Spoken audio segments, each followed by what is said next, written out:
Tidak ada yang menyangka, di balik senyuman paling ramah di Premier League, pernah ada retakan yang begitu tajam hingga meninggalkan jari terkilir dan reputasi yang hampir runtuh. Son Heung-min, ikon Asia yang seolah tak pernah marah, menyimpan malam-malam gelap yang tak terlihat kamera. 10 tahun di Tottenham Hotspur membentuknya dari anak perantau pendiam menjadi kapten yang menanggung dua beban yang saling menelan. Kutukan tanpa piala dan tuntutan sebuah benua yang ingin melihatnya menang sekarang juga. Ironisnya, semakin besar ia bersinar, semakin keras pula bayangan yang menjeratnya. Gol solo yang membuat dunia ternganga, sepatu emas yang menantang stereotip pemain Asia, pengangkatan ban kapten setelah kepergian mesin gol klub, semuanya seakan mengangkat Son ke panteon pahlawan. Namun justru di puncak tepuk tangan, lahir pertanyaan yang lebih menusuk, berapa banyak luka yang ia sembunyikan untuk tetap menjadi pahlawan baik hati itu? Kisah ini bukan sekadar kronik angka dan rekor. Ini adalah peta rahasia dari seorang atlet yang hidup di antara dua janji setia kepada Tottenham selama 1 dekade. Dan janji pribadi untuk tidak mengakhiri karir tanpa merasakan dinginnya logam piala besar.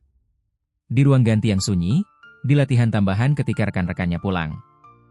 Di tatapan ayah yang mewariskan disiplin nyaris kejam, Son membentuk dirinya seperti pedang, mengilap di pertandingan, dingin dan rapuh di balik panggung. Dan kini, di ambang musim baru. Ia adalah narasi panjang yang berputar di jantung London Utara, di sebuah klub yang selalu merasa tinggal satu langkah lagi dari takdirnya. Pada musim panas 2015, seorang pemuda dari Chuncheon itu menyeberang dari Bundesliga ke Premier League, membawa koper berisi bahasa Inggris yang patah, kaki yang lincah, dan satu kompas yang diwariskan ayahnya. Disiplin tanpa kompromi. Tottenham Hotspur saat itu berada dalam fase metamorfosis. Mauricio Pochettino sedang membangun identitas baru. Menukar glamor sesaat dengan etos kerja yang membentuk tulang punggung ruang ganti. Disinilah Son masuk sebagai potongan puzzle yang awalnya tampak tidak pas. Tapi perlahan menjadi gambar utuh yang dibutuhkan klub. Latar waktunya adalah 1 dekade yang bising. Sebuah periode ketika Premier League berubah menjadi panggung global yang menyerap segala hal di sekitarnya, dari algoritma media sosial sampai politik identitas.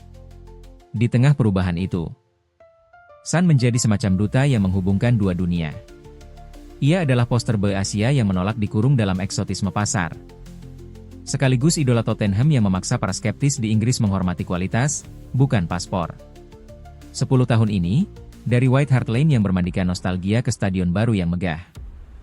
Son menjadi benang merah yang mengikat generasi supporter. Setiap musim, ia tidak hanya mencetak gol, tetapi juga mengikis stereotip yang pelan-pelan runtuh di hadapan konsistensi. Posisinya dalam kebudayaan populer nyaris tak terhindarkan. Ketika K-pop menembus tangga lagu dan drama Korea menjejal platform streaming, Son adalah varian lain dari gelombang budaya yang sama. Namun lebih sunyi.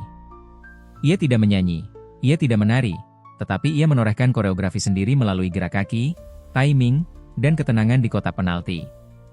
Di toko-toko resmi klub, nama Son berdiri sejajar dengan legenda lokal. Di Seoul, anak-anak meniru selebrasinya. Di London, para orang tua yang membawa putra mereka ke stadion menunjuk ke lapangan dan berkata, "Perhatikan cara dia bergerak tanpa bola." Ini adalah dampak lintas budaya yang jarang dimiliki satu individu, apalagi datang dari wilayah yang dulu dianggap pinggiran peta sepak bola Eropa. Namun di balik latar glamor itu, benih konflik sudah ditanam sejak awal. Tottenham adalah klub yang mahir membangun harapan. Mereka menari di tepi trofi berkali-kali.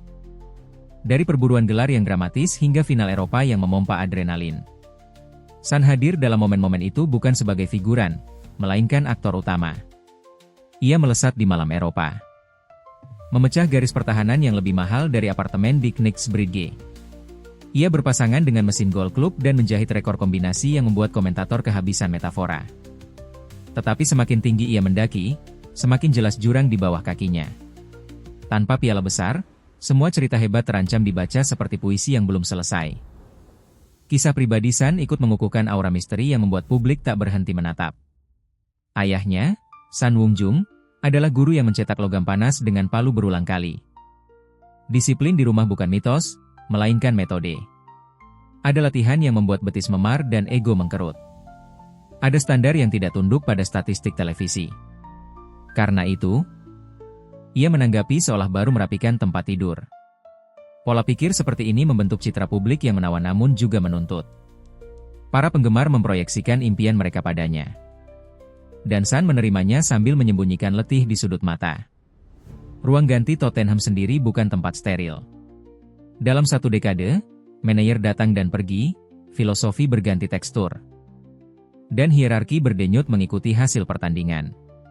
San harus belajar 4 bahasa ruang ganti sekaligus.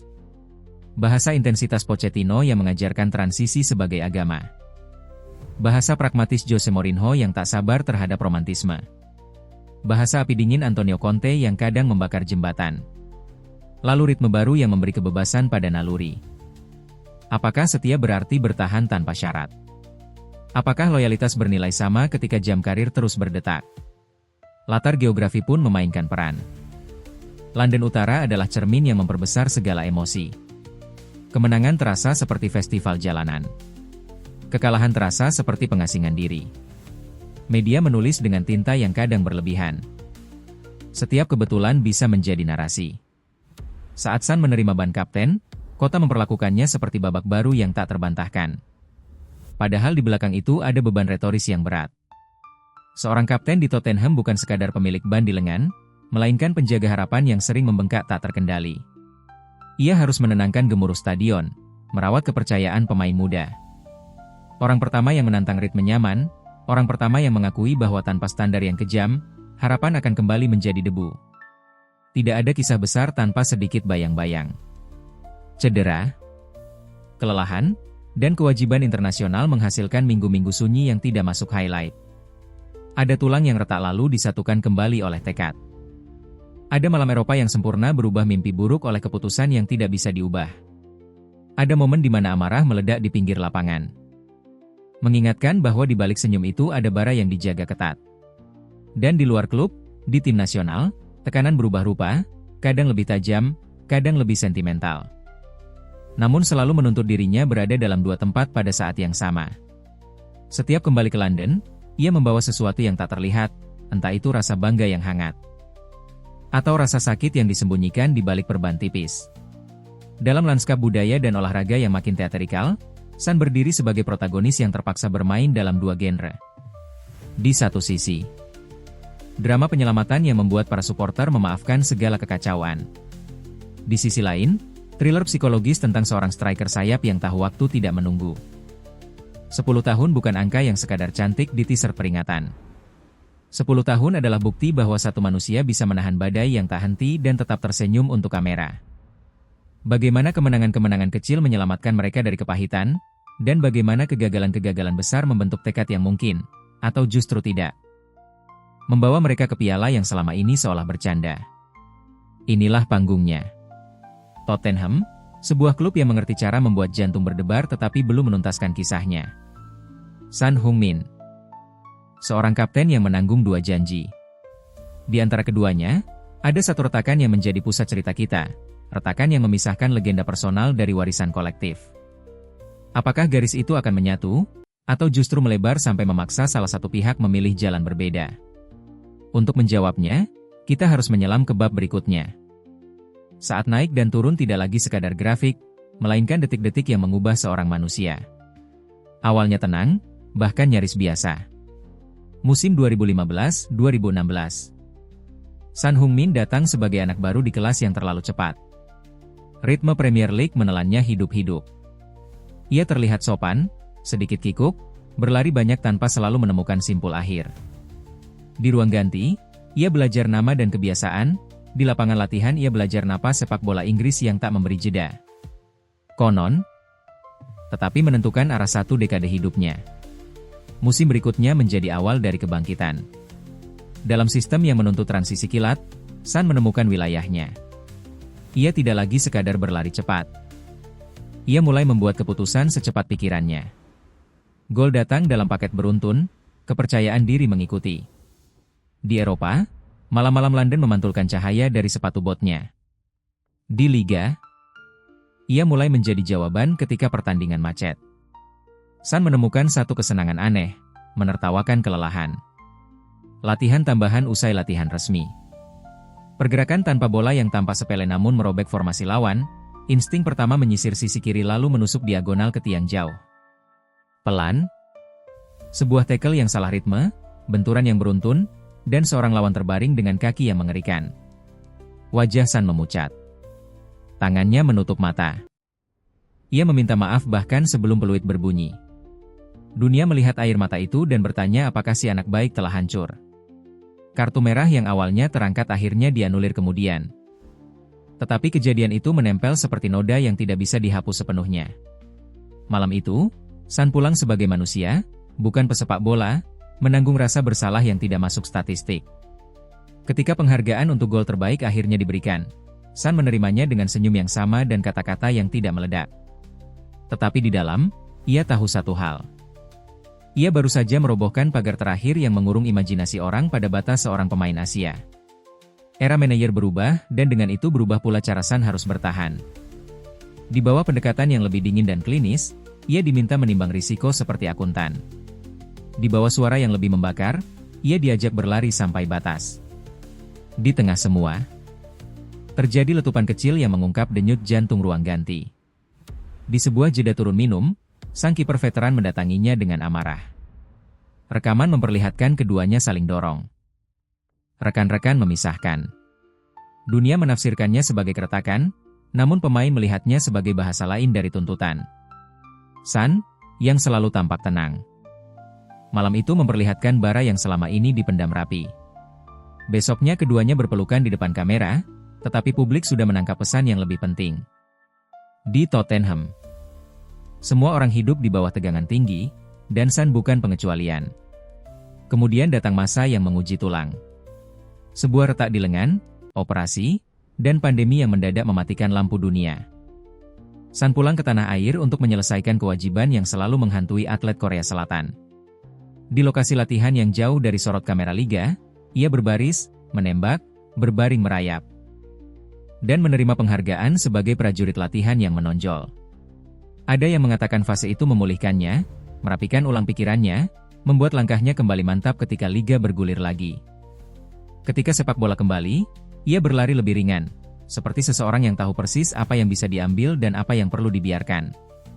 Lalu tibalah musim yang mengangkatnya ke langit. Sepatu emas menjadi klimaks pribadi. Ia mencetak gol tanpa hadiah penalti, menyalip bayangan-bayangan yang selama ini menilai dengan kacamata lama. Stadion bernyanyi memanggil namanya. Anak-anak menirukan gerak tangannya setelah mencetak gol. Namun pada puncak tertinggi itu, klub kembali menyuguhkan pelajaran yang pahit. Final yang hilang, kesempatan yang terlepas di menit terakhir. Parade yang tidak pernah terjadi. San berjalan sendirian di lorong stadion setelah satu kekalahan besar, matanya memerah, suaranya hampir tak keluar ketika diwawancara. Ia tidak menyalahkan siapapun. Tetapi penonton yang PK bisa membaca kalimat yang tidak diucapkan. Sampai kapan ia harus menukar prestasi individu dengan penghiburan tentang masa depan yang selalu musim depan? Kisah berikutnya tidak lagi menonjolkan statistik, melainkan kelelahan yang menumpuk. Masker hitam menutupi wajahnya setelah tulang di sekitar mata retak. Dan dunia melihat pahlawan itu turun ke lapangan seperti tokoh komik yang diciptakan untuk menahan sakit. Permainannya menurun. Sentuhan pertama yang dulu lembut kini kadang memantul liar. Komentar pedas mengalir dari tribun virtual. Rumor beredar tentang cedera yang disembunyikan dan hubungan yang meregang di ruang ganti di tengah kritik publik dari pelatih yang tak mau berbicara lembut. San tetap berdiri di zona campuran. Menelan semua kata dan hanya mengaku bahwa dirinya belum baik-baik saja. Ketika musim berakhir dengan rasa pahit, barulah terkuak cerita tentang nyeri yang ia bawa sepanjang tahun dan perawatan yang tidak bisa ditunda. Tiba-tiba, narasi berubah. Bukannya merosot, ternyata ia bertahan di tebing dengan satu tangan. Musim berganti, era baru datang tanpa mesin gol lama yang selama bertahun-tahun menjadi pasangannya. Kepergian itu mengubah geometri serangan. San diminta mengambil peran yang lebih sentral. Bukan lagi sayap yang mengintai belakang bek, melainkan pemimpin orkestra yang harus datang ke nada pertama dan terakhir. Aneh ya, beban baru membuatnya tampak lebih ringan. Ia bergerak lebih bebas.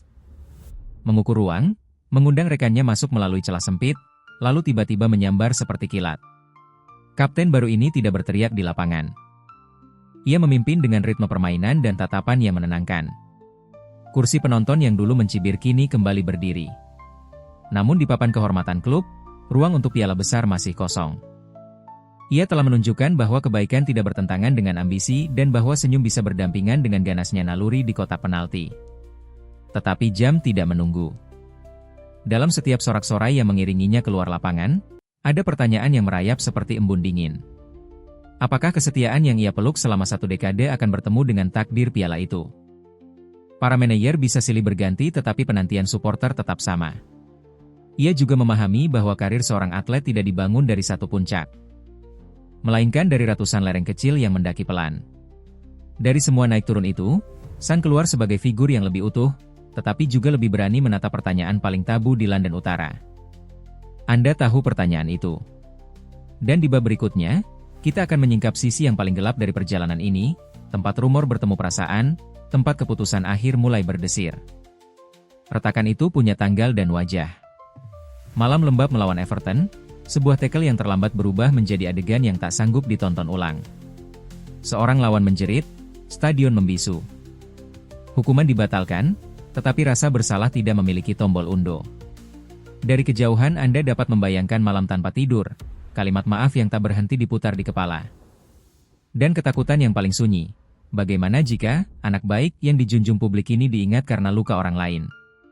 Media mengaduk-ngaduk rekaman, publik terbelah antara simpati dan penghakiman. Sebuah momen di lorong stadion menyingkap bara yang selama ini ia simpan rapi. Turun minum berantakan, ritme tim tersendat, dan kapten kiper veteran meledak. Ada dorongan, ada mata yang menyala.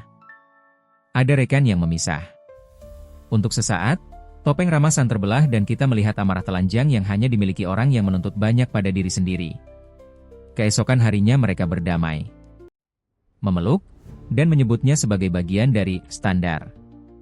Namun kita yang menyaksikan tahu, di balik harmonika klub ada not-not fals yang menuntut disetel ulang. Di ruang ganti yang sering kita romantisasi, bahasa cinta bukan selalu pelukan, kadang ia datang sebagai bentakan. Lalu dunia padam. Pandemi mematikan lampu stadion dan membuka panggung lain bagi San. Di pulau latihan jauh dari sorotan Premier League, ia mengenakan seragam, berbaris, menahan napas dalam disiplin yang berbeda. Di akhir masa itu, ia pulang dengan penghargaan sebagai prajurit latihan yang menonjol, wajahnya lebih tegas, sorot matanya lebih tenang. Banyak yang melihatnya sebagai jeda aneh dalam karir Gemerlap. San memaknainya sebagai reset mental. Ada rumor yang beredar pelan, bahwa di sana, ia belajar ritme napas yang akan membantunya bertahan dalam musim paling bising hidupnya. Namun bahkan trofi yang paling indah pun membawa bayangannya sendiri. Klub tetap bergeming pada nasib lamanya. Final yang lolos, parade yang dibatalkan di atas kertas. Sepatu emas terasa seperti mahkota di kerajaan yang belum punya istana. Lalu datang topeng hitam itu, benda kecil yang mengubah nafas menjadi pendek dan sorot kamera menjadi lebih intens. Tulang di sekitar mata retak, operasi dilakukan, dan waktu menolak menunggu. Ia bermain dengan pelindung wajah. Gerakannya masih tajam tetapi kadang ragu sepersekian detik. Ragu yang di liga ini bisa berarti gol yang hilang. Dunia bertanya apakah ia sudah habis. San menjawabnya dengan diam dan pilihan yang lebih menyakitkan, tetap bermain ketika tubuh memprotes. Belakangan barulah kita mendengar pengakuan yang pelan. Pada napasnya yang berat sebelum adu sprint, pada cara ia menatap rumput sejenak lebih lama setelah peluit akhir. Tambahkan pada itu beban pribadi yang jarang dibahas. Sang ayah yang legendaris dalam disiplin menjadi cermin yang tidak memberi bonus. Ada prinsip yang diulang sejak kecil, tunda kesenangan, kebahagiaan itu milik orang yang sabar. Dan satu-satunya yang bisa dilakukan adalah berdiri tegak dan menunggu medan magnet tenang. Konflik internal bukan hanya soal emosi. Konferensi pers meledak dan menyulut perdebatan tentang ambisi dan standar. Nama San tidak disebut langsung, tetapi seorang kapten selalu berdiri dalam radius ledakan. Ia menenangkan ruang ganti dengan humor pendek, merapatkan barisan, dan menelan sisa api itu agar tak menyala di dalam. Sebelum Anda mengira ini hanya tragedi, dengarkan yang tak tertulis. Ada rekan-rekan yang menyebutnya sebagai jangkar emosi. Ada staf yang berkata latihan selalu selesai 5 menit lebih lambat jika San belum puas. Ada anak-anak yang menunggu di pagar. Dan ia berhenti meski hujan turun.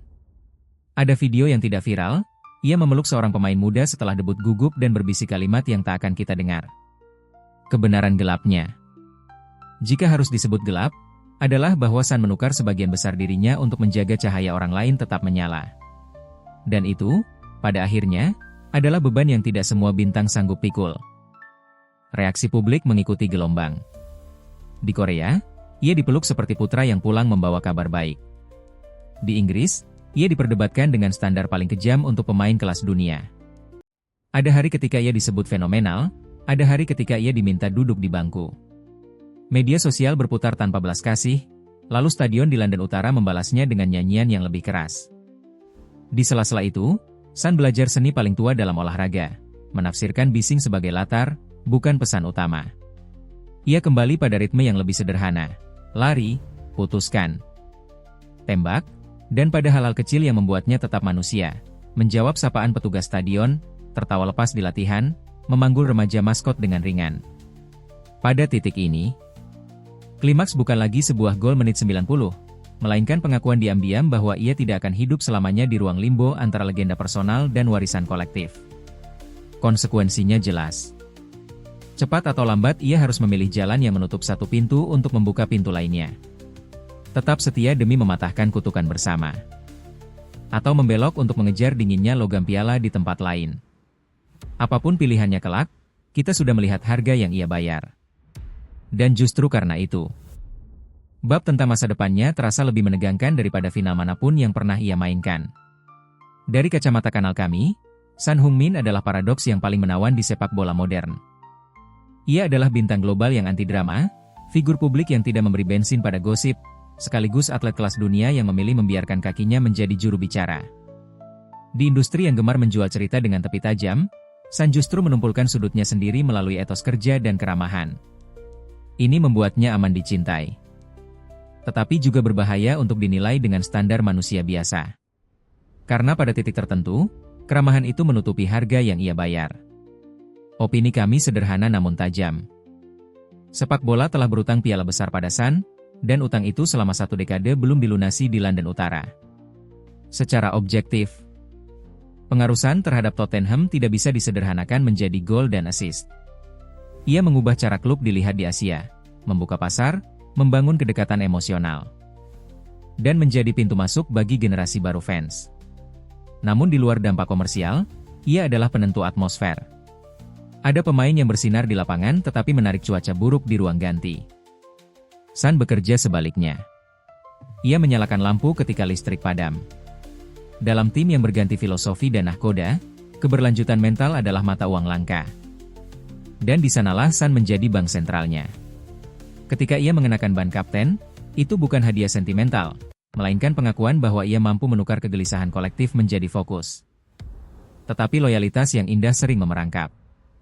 Di sisi klub, mempertahankan ikon memberi stabilitas identitas dan menjadi jangkar bagi proyek baru. Di sisi pemain, loyalitas yang panjang berisiko menukar masa prima dengan narasi tentang besok yang terlalu sering ditunda. Kami memandang Son sebagai atlet di persimpangan. Ia tidak lagi berusia 20 sekian dengan durasi eksperimen tanpa batas. Ia berada pada jendela waktu yang menuntut keputusan final. Keputusan yang akan menentukan apakah namanya diingat sebagai legenda Tottenham yang menantang takdir sampai akhir. Atau sebagai bintang Asia yang akhirnya harus berpindah orbit demi menyentuh logam piala yang selama ini menjauh. Apakah bertahan adalah pilihan yang salah? Tidak harus. Jika proyek olahraga di London Utara benar-benar bertambah matang, jika struktur rekrutmen konsisten, jika identitas permainan tidak lagi berubah warna setiap 2 musim, maka kesetiaan Son bisa berbalas manis. Ia akan menutup lingkaran epik yang jarang terjadi di era modern. Menempatkan dirinya di antara simbol-simbol klub yang memenangkan sesuatu bersama kota yang sama yang membesarkannya. Namun kami juga harus jujur pada risiko. Bertahan menjadi taruhan emosional yang mahal. Di sisi lain, opsi berpindah klub bukan pengkhianatan terhadap memori, melainkan penghormatan terhadap profesi. Banyak legenda menyempurnakan warisannya dengan langkah berani di fase akhir, bukan untuk uang, tetapi untuk pengalaman mengangkat trofi yang memberi penutup yang tidak bisa dibeli oleh statistik. Son memiliki profil untuk itu. Ia bisa menjadi potongan terakhir dari tim yang sudah siap panen, memberi kecepatan, efisiensi, dan ketenangan pada momen besar. Kami tidak akan berspekulasi tentang destinasi, karena setiap bursa adalah hutan rumor. Namun secara prinsip, pilihan ini valid, rasional, dan pantas dipertimbangkan oleh seorang atlet yang sudah membayar lunas hutang loyalitas. Ada pula dimensi manusia yang sering terlupakan ketika opini mengeras menjadi slogan. San dibesarkan di bawah standar yang jarang memberi ruang untuk salah. Ia menahan bagian-bagian hidup pribadi demi karir yang teratur. Ia tetap hadir di tim nasional ketika ritme klub menuntut hemat energi. Ia menanggung beban representasi sebuah benua yang menginginkan pahlawan tanpa celah. Dalam konteks ini, kami memandang apapun keputusannya nanti harus diperlakukan dengan empati. Jika ia memilih bertahan, hargailah keberanian untuk memperjuangkan mimpi di tempat yang sama. Jika ia memilih pergi, hargailah keberanian untuk jujur pada jam biologis karir dan kebutuhan jiwa yang ingin merasakan puncak bersama tim yang siap. Secara editorial, rahasia selebriti berdiri pada garis tengah yang tegas. Kami menolak romantisasi buta yang mengubah loyalitas menjadi dogma, dan kami menolak sinisme yang mengukur segalanya dengan medali. Kami melihat San sebagai kisah disiplin yang mengilhami, sekaligus alarm halus tentang betapa mahalnya harga sebuah piala. Kanal ini percaya, apapun yang dipilih San, ia telah memberi cukup alasan agar namanya disebut dengan rasa hormat yang tenang. Dan jika narasi besar akhirnya meminta satu putusan, putusan itu seharusnya lahir dari dirinya sendiri. Bukan dari kebisingan yang menuntut tanpa memahami. Sekarang kami ingin mendengar Anda. Jika Anda pendukung Tottenham, apakah trofi harus datang bersama San sebagai kapten? Atau Anda siap merelakan ia pergi demi kebahagiaannya? Jika Anda penikmat netral, apakah warisan pemain ditentukan tempat ia menang, atau cara ia bertahan dan memimpin? Jika Anda penggemar San di Asia, apa yang lebih berarti bagi Anda? Melihatnya tetap menjadi wajah klub yang ia bangun sejak muda? Atau melihatnya mengangkat piala besar meski bukan dengan seragam yang sama? Suara Anda penting, karena pada akhirnya, warisan seorang bintang juga ditulis oleh mereka yang menyaksikan dengan sungguh-sungguh. Jika Anda menutup mata sejenak, Anda masih bisa mendengar langkah-langkah kecil itu di lorong White Hart Lane yang lama, bau rumput basah yang naik seperti uap. Dan seorang pemuda Asia yang menunduk sopan sebelum menatap ke langit London yang mendung. 10 tahun kemudian, stadion sudah berubah, kursi-kursi berkilau, layar raksasa menelan sorak-sorai. Tetapi siluet bernomor 7 itu tetap sama, kepala sedikit miring, bahu rileks, dan senyum yang menenangkan badai. San Heung-min telah berpindah dari poster di kamar anak-anak menjadi ritus turun-temurun. Ayah menunjuk ke lapangan, anak mengangguk dan meniru selebrasi. Di Seoul, di London, dimanapun liga ini ditonton, ada jejak San yang tidak bisa dihapus hujan, tidak bisa dihilangkan oleh musim yang buruk. Warisan tidak selalu diukir oleh logam piala. Kadang ia lahir dari cara seseorang membuat klub yang penuh kegelisahan tetap percaya bahwa besok pantas diperjuangkan. San melakukan itu, berkali-kali, pada malam-malam yang tidak masuk sorotan. Dalam latihan-latihan yang tidak direkam, dengan sentuhan-sentuhan yang membuat rekan satu tim merasa sedikit lebih berani. Ia menyeberangkan sebuah klub ke dekade baru. Mengikat generasi yang belum sempat mengucapkan selamat tinggal pada stadion lama dengan anak-anak yang hanya mengenal rumah megah berkilau. Ia menghubungkan dua benua tanpa pidato. Cukup dengan timing lari dan keputusan yang jarang salah. Ada kualitas diam dalam dirinya, semacam keanggunan yang lahir dari disiplin. Yang membuat kegagalan terasa bisa ditanggung dan kemenangan terasa pantas. Namun nostalgia terbaik selalu menyisakan ruang kosong di tengahnya, celah yang membuat kita bertanya-tanya. Masa depan San adalah pertanyaan yang dimaksudkan untuk bergaung lebih lama dari satu musim. Mungkin ia tetap tinggal, memilih jalur yang paling romantis. Menantang takdir sekali lagi bersama kota yang telah memberinya nama baru. Mungkin ia pergi, menutup satu buku demi membuka halaman yang mengkilap dengan trofi yang selama ini seperti bintang jauh. Yang pasti, apapun bab yang dipilihnya, ia sudah menulis kalimat pembuka yang paling sulit, menjadikan kesetiaan setara dengan ambisi, kebaikan setara dengan ketegasan, senyum setara dengan keberanian. Di tepi musim baru, ketika lagu kebanggaan mulai mengalun dan kamera mencari wajah-wajah yang akan dikejar sepanjang tahun. Bayangkan San berdiri sebentar lebih lama di garis tengah. Ia menarik napas, menatap tribun. Mungkin membiarkan pikirannya kembali ke lorong sempit yang dulu membawanya keluar ruangan kecil menuju dunia yang bising. Anda bisa menyebut ini akhir yang menggantung. Kami menyebutnya gema yang indah. Karena legenda bukan hanya tentang bagaimana cerita ditutup, tetapi tentang bagaimana ia terus berjalan bersama langkah-langkah orang yang terinspirasi olehnya. Jika suatu hari trofi besar akhirnya tiba, entah di London Utara atau di tempat lain, orang-orang akan berkata itu memang sepatutnya. Jika tidak, mereka yang benar-benar mengenalnya akan tetap mengangguk dengan hormat, sebab mereka tahu ada beban yang dipanggul dengan tenang agar orang lain bisa berlari lebih bebas. Pada akhirnya, mungkin inilah inti warisan Sun Hungmin. Ia mengajari kita bahwa cara Anda menunggu bisa seherau cara Anda menang.